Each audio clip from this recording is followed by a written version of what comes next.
തൃശൂരിൽ carbon monoxide ശ്വസിച്ചു മരണപ്പെട്ട ഒരു യുവാവിന്റെയും യുവതിയുടെയും വാർത്തയാണ് ഇന്നു രാവിലെ മുതൽ ചർച്ചയായിക്കൊണ്ടിരിക്കുന്നത്. അടച്ചിട്ട മുറിയിൽ ജനറേറ്ററിൽ നിന്നും വന്ന് പുക ശ്വസിച്ചു മരണപ്പെട്ടു എന്നാണ് റിപ്പോർട്ടുകൾ. സമാനമായ സംഭവങ്ങൾ നിരവധി ഉണ്ടായിട്ടുണ്ട്. എന്നാൽ കാർബൺ മോണോക്സൈഡ് എന്ന നിശബ്ദ കൊലയാളിയെ കുറിച്ച് ആർക്കും അധികം അറിയേണ്ടിയിരിക്കുന്നു.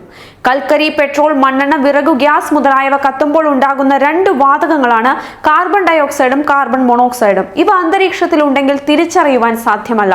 ശ്വസിക്കുമ്പോൾ തലവേദനയോ തലചുറ്റലോ അനുഭവപ്പെടാം. ഒരു വാഹനത്തിന്റെ എഞ്ചിനിലായാലും കൽക്കരിയും മറ്റു ഫോസിൽ ഇന്ധനങ്ങളും പ്രത്യേകിച്ചും പ്രകൃതിവാതകം ഉപയോഗപ്പെടുത്തുന്ന താപനോപകരണങ്ങളിൽ ആയാലും കത്തൽ പ്രക്രിയ പൂർത്തിയാകാത്തപ്പോൾ ഉൽപ്പാദിപ്പിക്കപ്പെടുന്ന ഒരു വാതകമാണ് കാർബൺ മോണോക്സൈഡ്. ശ്വസനവായുവിൽ കാർബൺ മോണോക്സൈഡ് കൂടിയ അളവിലുള്ളപ്പോൾ വിഷബാധയേൽക്കുന്ന വ്യക്തിക്ക് പെട്ടെന്ന് ബോധക്ഷയം സംഭവിക്കുകയോ ശ്വാസതടസ്സം അനുഭവപ്പെടുകയോ അയാളുടെ നാഡീസ്പന്ദനം മന്ദീഭവിക്കുകയോ ചെയ്തേക്കാം. ഇത്തരം സാഹചര്യങ്ങളിൽ വ്യക്തിയെ എത്രയും പെട്ടെന്ന് ശുദ്ധവായു ലഭിക്കുന്ന സ്ഥലങ്ങളിലേക്ക് മാറ്റി നിർത്തിയില്ലെങ്കിൽ ശ്വാസരോധം, മസ്തിഷ്കത്തിന് ആവശ്യമായ ഓക്സിജൻ ലഭിക്കാതെ വരുന്ന അവസ്ഥ നിമിത്തം വ്യക്തി മരിക്കും.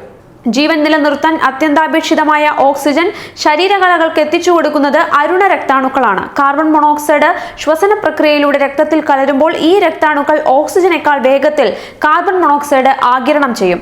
ശരീരത്തിൽ ഓക്സിജൻ അശേഷമില്ലാതാകുമ്പോഴാണ് കാർബൺ മോണോക്സൈഡ് വിഷബാധ ഉണ്ടാകുന്നത്. കുറഞ്ഞ അളവിലാണെങ്കിൽ പോലും കാർബൺ മോണോക്സൈഡ് അടങ്ങിയിട്ടുള്ള വായു പതിവായി ശ്വസിച്ചാൽ സ്ഥിരമായ മസ്തിഷ്ക തകരാറ് സംഭവിച്ചേക്കാം. തലവേദന, മന്ദത, ബലക്ഷയം, തലചുറ്റൽ, ഛർദി എന്നിവയാണ് കാർബൺ മോണോക്സൈഡ് ശ്വസിച്ചതിന്റെ ലക്ഷണങ്ങൾ. ശ്വസിച്ചുകൊണ്ടിരിക്കെ തന്നെ ബോധക്ഷയം സംഭവിക്കും. ഇതോടെ മറ്റിടങ്ങളിലേക്ക് മാറാൻ സാധിക്കാതെ വരും. ഇതെല്ലാമാണ് കാർബൺ മോണോക്സൈഡ് മൂലം ജീവൻ നഷ്ടമാകാൻ ഇടയാക്കുന്നത്. ജനറേറ്റർ ആയാലും മറ്റ് ഇലക്ട്രോണിക് ഉപകരണങ്ങളായാലും അവ ഒരു വിദഗ്ധനെ കൊണ്ട് ഘടിപ്പിക്കുകയും ക്രമമായി പരിശോധിപ്പിക്കുകയും ചെയ്യുകയാണ് ഇതിനുള്ള മാർഗം. വാതകം കത്തുമ്പോഴുള്ള തീജ്വാലയുടെ നിറം നീലയ്ക്കു പകരം മഞ്ഞയാണെങ്കിൽ ശ്രദ്ധിക്കുക. അപ്പോൾ കാർബൺ മോണോക്സൈഡ് പുറന്തള്ളപ്പെടാൻ സാധ്യതയുണ്ട് എന്ന കാര്യം ഉറപ്പുവരുത്തുക. ജനറേറ്ററും ഹീറ്ററും ഉപയോഗിക്കുമ്പോൾ വാതക ചോർച്ചയില്ലെന്ന് ഉറപ്പുവരുത്തുക. ഉറങ്ങുന്ന മുറിയുടെ ജനലുകളും വാതിലുകളും അടച്ച് ഉള്ളിൽ തണുപ്പകറ്റാൻ വിറകോ കൽക്കരിയോ കത്തിക്കുമ്പോഴൊക്കെ ആണ് ബ്രിട്ടനിലടക്കം ഇത്തരം മരണങ്ങൾ ഉണ്ടാവുന്നത്. വാഹനങ്ങളുടെ പുകക്കുഴലുകളിൽ നിന്നും കാർബൺ മോണോക്സൈഡ് വാതകം ധാരാളമായി പുറന്തള്ളുന്നു. നഗരങ്ങളിലെ അന്തരീക്ഷത്തിൽ ഈ വാതകത്തിന്റെ സാന്ദ്രതയും വളരെ കൂടുതലാണ്.